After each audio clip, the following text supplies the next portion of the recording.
Hello everyone, this is the special educator Pooja Prakash from Center for Special Education Allahabad. Welcome to my channel Learning for All. आज के video में बात करेंगे कि what is visual schedule and how it is helpful and ये children with autism के बच्चों के लिए किस प्रकार से सहायक हो सकता है उनके रूटीन्स को सेट करने में, राइट? तो सबसे पहले ये समझते हैं कि what is visual schedule.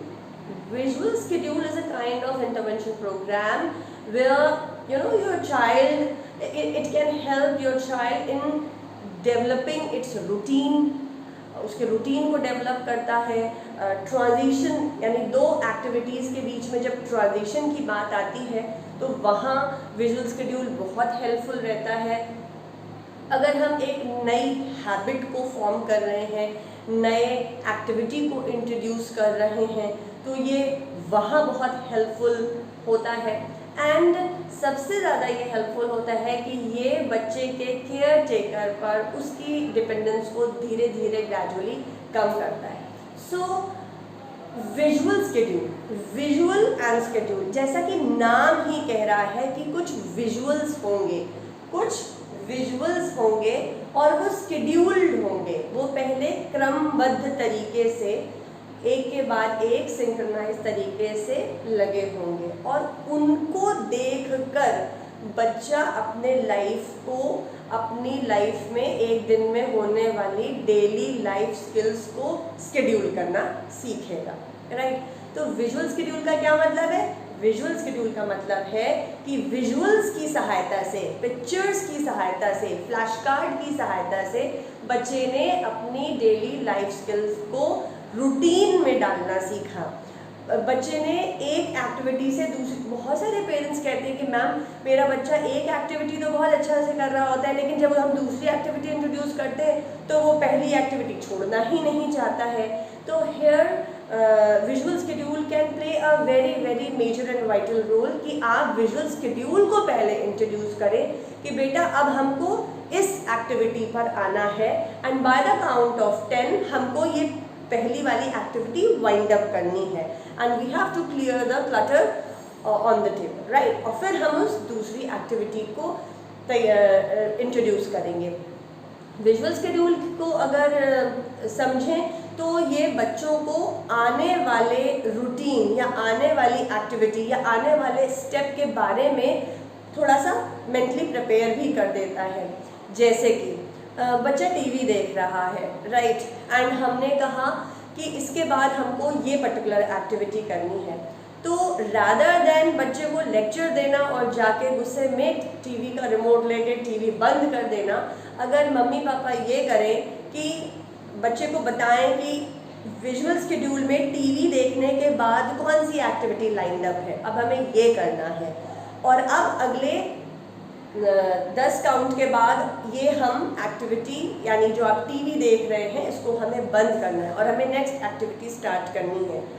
आपके 1 या 2 रिमाइंडर्स के बाद बच्चा कहीं ना कहीं धीरे धीरे, एक दिन में नहीं, 2 दिन में नहीं, कंसिस्टेंटली जब हम इस चीज़ को प्रैक्टिस करते हैं तो बच्चे ट्रांजिशन यानी जैसे पार्क में गए लेकिन पार्क से आना नहीं चाह रहे हैं, तो पार्क से आने के बाद वो कौन सी एक्टिविटी है, वो कौन सा शेड्यूल है जो लाइंड अप है, उसके लिए वो बच्चे को प्रिपेयर करता है. तो यहाँ पर बहुत सारा जो बच्चे एंग्जाइटी दिखा रहे होते हैं, चिड़चिड़ापन दिखा रहे होते हैं, मम्मी पापा परेशान हो रहे होते हैं, उससे हमको थोड़ी मदद मिल सकती है. Secondly, it helps a lot in when it comes developing new skill. देखिए, नई स्किल हमेशा मुश्किल होती है क्योंकि वो नई है, उसकी कई सारी चीज़ें हमें आ नहीं रही हैं. पुरानी एक्टिविटी, पुरानी स्किल, पुराना काम हमें बहुत पसंद होता है क्योंकि अब उसमें हम महारत हासिल कर गए होते हैं, राइट? लेकिन स्टेप बाय स्टेप अगर आपने अपने नए गोल की चंकिंग की है यानी टास्क एनालिसिस की है तो आप उस चीज़ को बहुत बखूबी बच्चे के साथ विजुअल स्केड्यूल की सहायता से इंट्रोड्यूस कर सकते हैं. आज जिस बच्चे का विजुअल स्केड्यूल मैं एज एन एग्जाम्पल आपको दिखा रही हूँ, ये मेरा एक बहुत प्यारा सा बच्चा है, Rudransh. And Aanchal, I really love you. तुमने ये मुझसे शेयर किया कि मैं बहुत सारी मदर्स की, बहुत सारे पेरेंट्स की, बहुत सारे बच्चों की हेल्प कर सकूं। I am very thankful to you, thank you very very much. देखिए विजुअल शेड्यूल का हमने बताया ना शेड्यूल, तो हम शेड्यूल कैसे बता रहे हैं? देखो जनरली क्या होता है, जब बच्चे को स्टोरी की सीक्वेंसिंग करवाते हैं तो बच्चा उस स्टोरी की सीक्वेंसिंग बस रट लेता है। मेरा कहना है कि अगर हमें कुछ समझाना है, कुछ बताना है, तो हमें इस बात पे ज़्यादा तवज्जो देनी है कि क्या बच्चा उस चीज़ को समझ रहा है, समझने पर ज़्यादा फोकस होना है। अगर एक बार बच्चा ज़्यादा अच्छे से समझने लगेगा तो बच्चे का फंक्शनल स्किल अच्छा होता है। बच्चे का फंक्शनल स्किल अच्छा होगा तो लाइफ स्किल में बच्चा डेफिनेटली दूसरों पर डिपेंडेंट नहीं रहेगा। और हमारा काम as a therapist, as a special educator, as a caretaker, as a parent ज़्यादा बढ़ जाता है कि हम बच्चे को इंडिपेंडेंट करें। तो आप देखिए यहाँ पर रुद्रांश ने रुद्रांश की मम्मा ने सारी एक्टिविटीज़ को लाइन से लगा रखा है। तो हर बार जब बच्चा उठता है तो उसको पहले बताया जाता है आप सो रहे थे, राइट? अब सोने के बाद आप क्या करेंगे? अब आप वॉशरूम जाएंगे। अब वॉशरूम जाने के बाद आप टॉयलेट करेंगे। देन आप क्या करेंगे? Then you will be brushing your teeth. After cleaning your teeth what you will do? You will be taking bath. What next? उसके बाद हम अपने आप को वाइप करेंगे। अब जैसे जैसे बच्चा कर रहा है उसका ही फोटो डालना है, किसी कार्टून का नहीं डालना है। एक्चुअली बच्चा रिलेट करता है। This is the reason I suggest parent कि आप रियल अपने बच्चे का ही फोटो लेके उसको शेड्यूल में डालें। देन वाइपिंग करने के बाद, बॉडी वाइप करने के बाद हम ड्रेसअप होंगे, हम रेडी होंगे।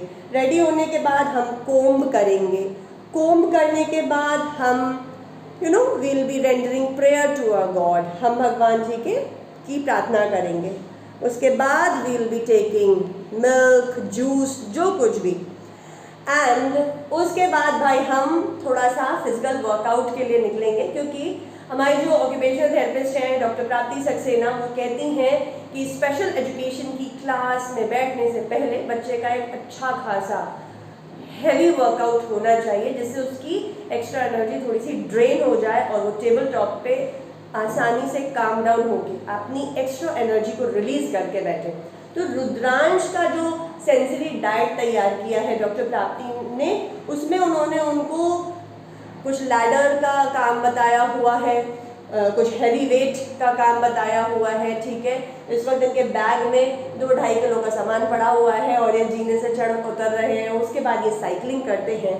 देन इनको पता है कि ये अपनी कार में बैठेंगे और ये सेंटर आके फिर एक्टिविटी करेंगे। ये शेड्यूल सुबह से लेके दोपहर तक का है। This is only the morning schedule. But आप अपने बच्चे का मॉर्निंग के बाद फिर आफ्टरनून भी आता है, आफ्टरनून के बाद फिर इवनिंग भी आती है। जनरली मैं इस टाइम को कहती हूँ कि आप सुबह बच्चे को 6 बजे से उठाने से लेके 12 बजे तक का जो समय है उसको मॉर्निंग शेड्यूल रखिए। 12 बजे से 4 बजे तक का जो समय है उसको आफ्टरनून में रखिए। 4 बजे से 8 बजे तक का जो समय है उसको आप इवनिंग में रखिए। और 8 बजे से लेके बच्चे के सोने तक, यानी 10 बजे, 10:30 बजे सोने तक, वो उसका नाइट शेड्यूल होगा। आई एम नॉट सेइंग कि आप एक शेड्यूल में ही बहुत सारी एक्टिविटीज़ को लेके क्लटर कर लीजिए। नहीं, एक साथ बहुत सारी एक्टिविटीज़ पे काम नहीं करना है। आप 2 आसान एक्टिविटीज़ को चुनिए जो बच्चा काफ़ी खुशी के साथ करता है, और वो जब कर लेगा तो उसको जो अपलॉड दिया जाएगा, उसको जो शाबाशी मिलेगी, ये उस बच्चे के लिए एक रीइंफोर्समेंट का काम करेगी, जो कि बच्चे को सेल्फ डिपेंडेंट होने की दिशा में, राइट। तो हमको करना क्या है? हमको बच्चों को अपने आत्मनिर्भर ही तो बनाना है। आपने मॉर्निंग शेड्यूल से 2 एक्टिविटी उठानी है, दो, ठीक है। आफ्टरनून से 2 करना है, इवनिंग से 2 करना है, और फिर नाइट वाले शेड्यूल से 2 करना है। इसको हर 2-3 हफ्ते के बाद फिर बढ़ाते जाना है, राइट। हमको एक साथ बहुत बड़ा लक्ष्य नहीं टारगेट करना है, हमको छोटे लक्ष्य को पहले भेदना है, उस पर महारत हासिल करनी है। उस पर अपना कब्जा जमाना है, पकड़ हासिल करनी है। हमारा बच्चा उस काम में कॉन्फिडेंट फील करना ही चाहिए, राइट। तो विजुअल शेड्यूल जब हम यूज़ करते हैं तो सबसे पहला फ़ायदा यही होता है कि हमारे बच्चे का रूटीन सेट हो जाता है, रूटीन।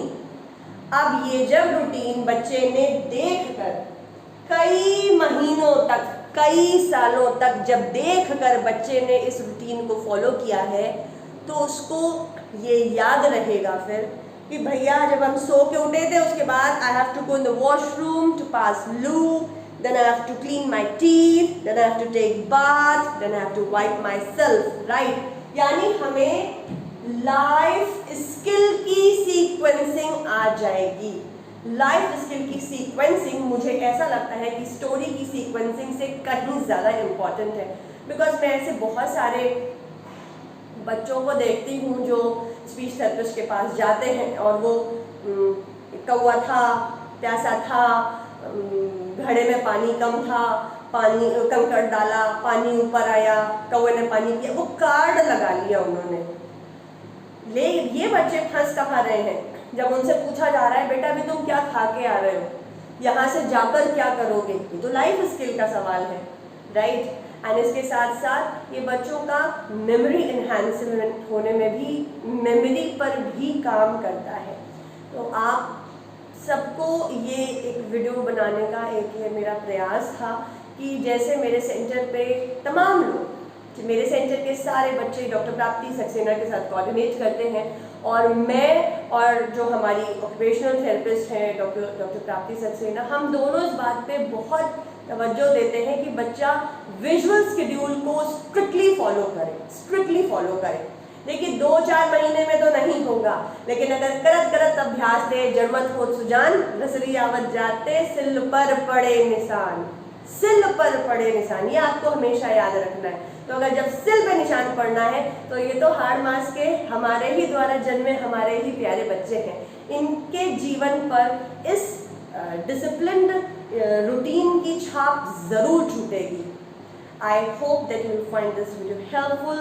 आपको क्या करना है, आपको ये वीडियो रियली शेयर करना है और आपको कुछ नहीं करना है, right. If you have any question जिसको आपको लगता है कि मैं उस पर वीडियो बनाऊं, you can write that question in the comment box below. I will definitely try my level best कि मैं अगला वीडियो आपके रिक्वेस्टेड क्वेश्चन पर ही बनाऊं। Till then, happy parenting, keep rocking.